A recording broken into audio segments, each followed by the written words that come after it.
అది అక్కడ తొంగున్నాడే ఆడే నేను చెప్పిన బడా పెద్ద మనిషి కొండన్నా ఆయి పెడతలే ఆడు నేను కలపడితే కాళ్ళు చేతులు ఇరిగిపోతాయి మోంబతులు అయిపోద్ది కొంపకుండా అయిపోద్ది ఎవరిది నీదే అదే అయితే వద్దులే అందుకే పంచాయతీ చేయడానికి పెద్ద మనిషిగా నేను తీసుకొచ్చాను ఆడితో ఎవరు నువ్వే పైసలు చెయ్యి అరే నేనే పైసలు వేస్తాను తప్పుకున్నా కొండ పిల్ల కొండను కొడుతున్నాడు దండం బోడి ముండం ఇది ఎవరా నువ్వు కొండన్నా నిన్ను డ్రా అంటున్నాడు ఏమంటున్నాడు డ్రా అంటున్నాడు రావన్న పర్వాలేదు కానీ డ్రా అంటున్నాడా ఏమయ్యా పెద్ద మనిషి గల లుంగేర పని వేసుకున్నాను ఆకురుడు అనుకుంటున్నావా తొక్క తీసి రోడ్డు కడతా పేగులు మెల్ల వేసుకుని వేడ వాయిస్తా ఎవరిది నీది నేనెవరిని కొండపల్లి కొండన్నా నా నుదురునే ఉంది కొత్త తిలకం నా మూతనే ఉంది నల్ల మీసం నా చేతినే ఉంది తోలు పట్టక నా నడునే ఉంది సైకిల్ చైను ఇవన్నీ అతను చూశాడా చూసే ఉంటాడు అయితే చేరి విప్పనా పొద్దు లుంగి ఊడిపోతుంది ఓ ప్రమాదం తప్పుకో ఇదిగో నీ కొంప కూడా చల్లగుండాలని నీ పెళ్ళాం బిడ్డలు పచ్చగుండాలని నీ మంచి కూడా చెబుతున్నా విన్నావా మర్యాద కూడా లేదే పోద్ది ఏమంటా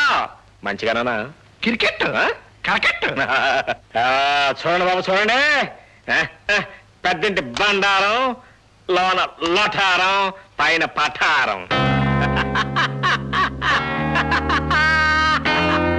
అబ్బా అబ్బా అబ్బా ఏం తీసుకుంటారు ఫోటోగ్రాఫ్లు ఎంత లక్షణంకుంటారు చూడముచ్చటకుంటారు కదా చిలకా గోరింకల్లాగా. ఆల్ రైట్, ఈ ఫోటోలు దానికి సంబంధించిన నెగటివ్లు నాకు అప్పగించాలి. నా కొడుకు జీవితంలో నుంచి మీ ముగ్గురు శాశ్వతంగా తొలగిపోవాలి. అందుకు మీరు ఎంత డబ్బు అడిగినా ఇస్తాను. అండర్స్టాండ్? I stand. ఓయ్ పేదింటి పిల్ల మానవ అంటే అంగట్లో మీ జంతికలు అనుకుంటున్నావా? అవసరమైనప్పుడు 5 పైసలు పెట్టుకుని రుసు చూసి అవతల మారేయడానికి. ఆ తర్వాత ఆడపిల్ల పడే కష్టాలు నీకేం తెలుసయ్యా? వాళ్ళు తల్లి అయి దిక్కులేని పక్షులు అవుతారు. చూసుడు, నాకు తెలియకడుగుతాను, నువ్వు ఇచ్చే డబ్బులు తీసుకుని వెళ్ళడానికి మేమేమైనా చెవులో పూలు పెట్టుకొచ్చావు అనుకున్నావా? మా గంగమ్మ న్యాయం జరగకపోయిందో నువ్వు సర్వనాశనం అయిపోతావు. మా గంగమ్మ బ్రతికితే నీ కొడుకు ప్రకాశం బ్రతుకుతుంది. లేకపోతే మర్డర్స్, ఇంట్లో 3 మర్డర్స్ జరుగుతాయి. ఎవరు? ఒకటి పెద్ద ఆయన, పొడిచేయ్. 2 నీ కొడుకు చిన్న ఆయన, 3 నీ చెల్లెల గంగమ్మ. ఎందుకు? నీ పర్మిషన్ కూడా లేకుండా వాళ్ళ కొడుకుతో తైతెక్కలాడినందుకో. అయితే పొడిచేయ్. తీసే గడ్డవో. నాకు తెలియకుండా అప్రాచ్య పనులు చేసి పైగా పాకల్లో పనిచేసే లేఖిదాన్ని తెచ్చి నా కోళ్ళంటావా? ఒక్కడుగు ముందుకు వేస్తే నరికి పోగులు పెడతాను. జాగ్రత్త. తగ్గవయా స్వామి, నువ్వు నరికి పోగులెట్టేవారికి ఇక్కడ ఎవరు ఆగరు. ఈ లోపలే నేను నరికి ముక్కలు చేసి కుక్కలకి ఎత్తాం. చూడు ఇంకడు, మా చెల్లి గంగమ్మతో పాటు మేము ఇక్కడే ఉంటాం. అలా ఉండడం నీకు ఇట్టం లేకపోతే నీ ఆస్తిలో సగం మాట మా బామ్మడికి పంచిచ్చే మర్యాదగా బయటికి వెళ్ళిపోతాం. అంతే. ఏరా, నీ నిర్ణయం అంతేనా? అంతే డాడీ. నీ కర్మ అఘోరి. ఏం చెప్పుకుంటున్నావురా? ఎప్పుడు అంతే. కొండన్న ఆ పైడి తల్లి మా ఇంకుడు మా సెంట గుడిసి కట్టాడు. గుడిసె కదరా, అర్థం మీద ప్యాలెస్. చెప్పవేటి గుడిసి ప్యాలెస్. పైడి తల్లి కొండన్న రాత్రి నేను బొబ్బోమని చూసినాను. నువ్వు ఏడ కనపలేదు. ఏడ బొబ్బ ఉంటుంది? వెనక పక్క చిన్న గది ఉంటాను, అక్కడ తొంగున్నాను. గదే గది. ఏటలా పెట్లాన్ అవుతావేటి? గది కాదురా, బాత్రూమ్. బాత్రూమ్ అయితే రేటి, కొంగ రూమ్ అయితే మా సెట జోరుగా ఉందిలే. జోరుగుంటే బోరుగుంటే మనకే వస్తుంది కానీ రారాబోదన్నా రామశల. ఎక్స్క్యూజ్ మీ, చూడండి మా నాన్నగారు టిఫిన్ చేస్తున్నారు, మన తర్వాత చేద్దాం. ఏటయ్యా మీ అయ్యగారి బోర్డు గొప్ప? మట్టిద్దే ఇవ్వా. మీ అయ్య కంటే గొప్ప గొప్ప వాళ్ళు, గొప్ప గొప్ప మనుషులు మా గుడిసెల కాడికి వచ్చి మాతో కూర్చుని బొవ్వ తిని మమ్మల్ని దువ్వి పొట్టకిరాపులు తీయించుకుని పత్రికల్లో మున్సిపాలిటీలు చేసుకుంటున్నారు. అని ఎవ మున్సిపాలిటీ కాదే, పబ్లిక్ సిటీ. అదే గొప్పలు చెప్తున్నాడు, గొప్పలు వాళ్ళకోవా. ఏంటి మావా పచ్చిమిరపకాయ కసుక్కుని కొరికావు? మెంగనాక మిరపకాయ కొరుకుతున్నాడే. ఏటి ఇంకడు కారం పుట్టనేదా? అరే మమకారం లేని మనిషి కారం ఎక్కడి నుంచి అవుతుందిరా? రే సుపుత్ర, ఏంటి నాన్న? దాన్ని ప్రేమించానని పాడు పని చేసి కోడలని చెప్పి నా నెత్తిని కూర్చోబెట్టావు. ఓకే, మరి ఈ సంతంతా ఏమిట్రా? నిమిషాల మీద వాళ్ళిద్దరిని బయటికి పంపించు, లేదా పోలీసులు పిలిపించి అందరినీ లోపలికి తెస్తాను. కొండన్నా ఆడి వాళ్ళకు చూస్తే అన్నంత పని చేసేట్టున్నాడు. మనం వచ్చిన పని అయిపోయింది కదా, సల్లంగా జారుకుంటే పోలా. పోయి గంగమ్మ సల్లంగా కాపురం చేసుకుందా, నేను పోయేస్తాం. ఏం కుళ్ళు గుడ్డు బాయి, గాడిద గుడ్డు బాయి. అమ్మా, మాట నిలుపుకోవాల్సిన రోజు దగ్గర పడింది. ఆగస్టు 15 సమీపిస్తుంది. నాకు జన్మనిచ్చిన నీ రుణం తీర్చుకునే శక్తిని, అదృష్టాన్ని నాకు వరంగా ప్రసాదించు. గెలవటమే అలవాటైన నాకు గెలుపు మాత్రమే కలిగేట్టు దీవించు. దీవించు.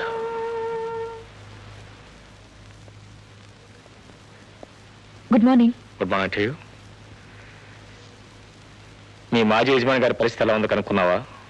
ప్రతాప్ గారి బిజినెస్ అంతా కొంచెం కొంచెంగా మనమే లాగేసుకున్నాం. ఊరు నిండా అప్పులు తప్పితే ఆయనకి ఇంకేం మిగలలేదు. ఇంకో గట్టి దెబ్బ తగిలితే ప్రతాప్ గారు పూర్తిగా మునిగిపోతారు. గుడ్. ఆ దెబ్బ మనమే కొడదాం. ఎలా? I tell you later. రండి బాబు గారు, రండి రండి రండి. మీరు వస్తారా రారా అని నాటి బట్టి ఒకటే కంగారు పడి చచ్చిపోతున్నాను అనుకోండి. ఏం తీసుకుంటారు? కాఫీయా, టీయా, డికాషనా? ఏమవుతుంది? ఏం తీసుకుంటారులేండి, తీసుకుంటే మాత్రం ఎలా సహిస్తుంది? మీకు వచ్చిన కష్టం లాంటిది. కంగారు పడకండి, కంగారు పడకండి. చూడండి, మీ అమ్మాయికి మా అబ్బాయికి పెళ్లి జరిపిస్తున్నామా లేదా? నిశ్చితార్థం పెట్టుకున్న ఈ సమయంలో మీకు అనుమానం ఎందుకు వచ్చింది? అనుమానం ఎందుకు వచ్చిందంటే ఏం చెప్తామండి, ఊళ్ళో నలుగురు 4 రకాలుగా అనుకుంటున్నారు. మీరేదో దివాళా తీయబోతున్నా ఆ మాట అన్నవాడి చెప్పు తీసుకొడతాను. అబ్బా మిమ్మల్ని కదండి, ఆ మాట అన్న వాళ్ళు మీరు చెప్పు తీసుకొడతారని వాళ్ళతో నేను ఎప్పుడో చెప్పాను. ఎందుకు మీరు ఊరికే కంగారు పడిపోతారు? కూర్చోండి, ఊరికే కంగారు పడిపోతారు. కట్నాలు కానుకలు లేకుండా పెళ్లి చేసుకుంటామన్నమాట వాస్తవమే. మరి ఏం చేయమంటారు? మా వాడు కట్నం కావాలంటున్నాడు. కట్నం లేకుండా పెళ్లి చేసుకుంటే వాడి ఫ్రెండ్స్ లో పెద్ద నమ్మద్దాట. అదేమిటి? అదేమిటంటే ఏం చెప్తారండి, ఈ రోజులో ఎవడెంత ఎక్కువ కట్నం తీసుకుంటే వాడే హీరో కదా. ఎంత కట్నం కావాలి? ఎంతంటే ఉందిలేండి, సింపుల్ గా ఒక లేటెస్ట్ మెర్సిడీస్ బెంజ్ కారు ఉంటే మంచిది. అది కూడా డీజిల్ అయితే మరీ మంచిది. సరే, 15 ఎందుకండి, 14,50,000 ఆల్రెడీ మాట్లాడి పెట్టాను, రెడీగా ఉంది. అది మీకు పెద్ద లెక్కలేదు కాదు. పోతే బంజారా హిల్స్ లో మీ బిల్డింగు, కొంపల్లిలో ద్రాక్ష తోట, ఎలాగో మీరు అమ్మాయి పేరు పెడతారు, అదేం చెప్పక్కర్లేదు, మీకు పెద్ద లెక్కలేదు కాదు. పోతే అమ్మాయి ఒంటి నిండా బంగారపు తొడుగు, డైమండ్ నెక్లెస్ తో సహా మీరు ఎలాగో ఇస్తారు, అదేం చెప్పక్కర్లేదు, అది మీకు పెద్ద లెక్కలేదు కాదు. పురోహితుడిని పిలిపించాను, ముహూర్తం పెట్టించాను. మరి అనుకున్న ప్రకారం పెళ్లి జరగాలి అంటే 3 రోజులు ముందుగానే అనుకున్నవన్నీ ఇస్తే పెళ్లి జరుగుతుంది. మరి లగ్నం ఆగస్టు 15వ తారీఖు.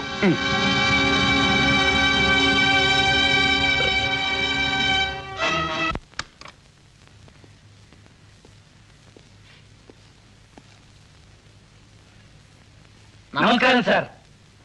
ఎంత చెప్పినా వినిపించుకోకుండా మీతోనే మాట్లాడాలని ప్రొద్దునే వచ్చి కూర్చున్నారు సార్. ఏమయ్యా, ఎన్నాళ్ళ నుంచి మీరు నాతో వ్యాపారం చేస్తున్నారు?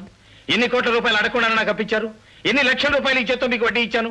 కానీ ఇప్పుడు కొంచెం వ్యాపారం డల్ అయింది. నిజమే, అంత మాత్రానికి అప్పుల వాళ్ళంతా పీక మీద కత్తి పెట్టినట్టు వరుసగా లైన్లో వచ్చి నిలబడతారా? ఇది మీకు న్యాయంగా ఉందా? ఇప్పుడు మేము డబ్బు అడగటానికి రాలేదు సార్. మరెందుకు గ్రూప్ డాన్స్ చేయడానికి వచ్చారా? కాదు ప్రతాప్ జీ, థ్యాంక్స్ చెప్పడానికి వచ్చాం. థ్యాంక్స్ ఎందుకు? అడగకుండానే మా అప్పులన్నీ అనా పైసలతో తీర్చినందుకు కృతజ్ఞతలు. నేనెక్కడ తీర్చానయ్యా? మీరు కాదు సార్, మిస్టర్ భరత్ తీర్చారు. మీరు మా పేరు రాసిన పత్రాలన్నీ ఆయన పేరుని ట్రాన్స్ఫర్ చేశాం. ఆ డబ్బంతా మొత్తం వడ్డీతో సహా మీరు ఆయనకి కడితే సరిపోతుంది. అలా కట్టకపోతే మీ ఆస్తులన్నీ వేలం వేసి డబ్బు వసూలు చేసుకునే హక్కు భరత్ గారికి ఉంటుంది. మీరు డబ్బు ఇవ్వవలసిన ఆఖరి తేదీ ఆగస్టు 15. వెళ్ళొస్తామండి. రామ్ రామ్.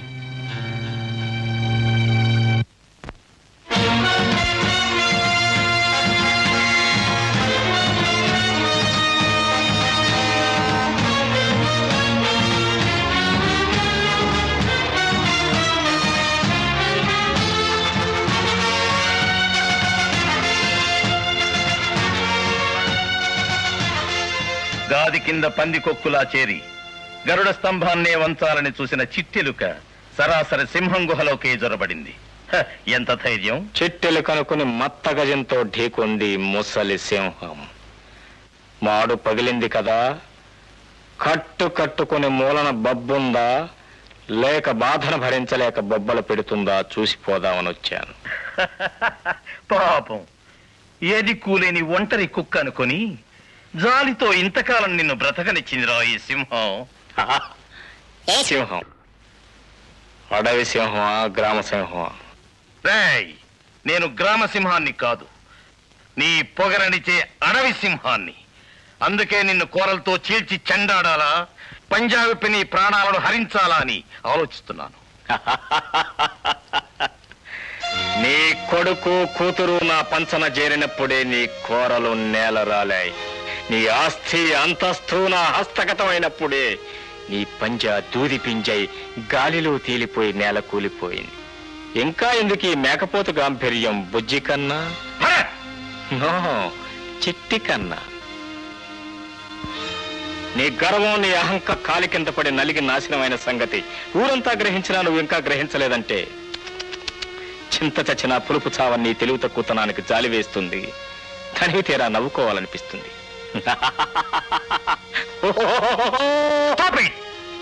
చిట్టిలుక ఎంత నవ్వినా సింహానికి లోటు రాదు చిట్టి కన్నా. లేడి నీకు చిక్కింది కాళ్ళు లేక కాదు, కాలం కలిసి రాక. ఈనాడు నీది పైచేయి కావచ్చు, కానీ క్యాలెండర్లో డేట్ మారినట్టే మళ్ళీ నాకు టైం వస్తుంది. అప్పుడు నీ మదం నేననుస్తాను. Good, very good. ముసలి సింహం గాండ్రింపులు మాని వేదాంతం మొదలెట్టింది. ఒప్పుకుంటున్నా, ఇవి వయసుకు తగ్గ మాటలు. ఉన్నాడు, కానీ ఉన్న చచ్చినట్టే లెక్క. అందుకే నా తల్లి పేర ఆలయాన్ని, శరణాలయాన్ని నిర్మించాను.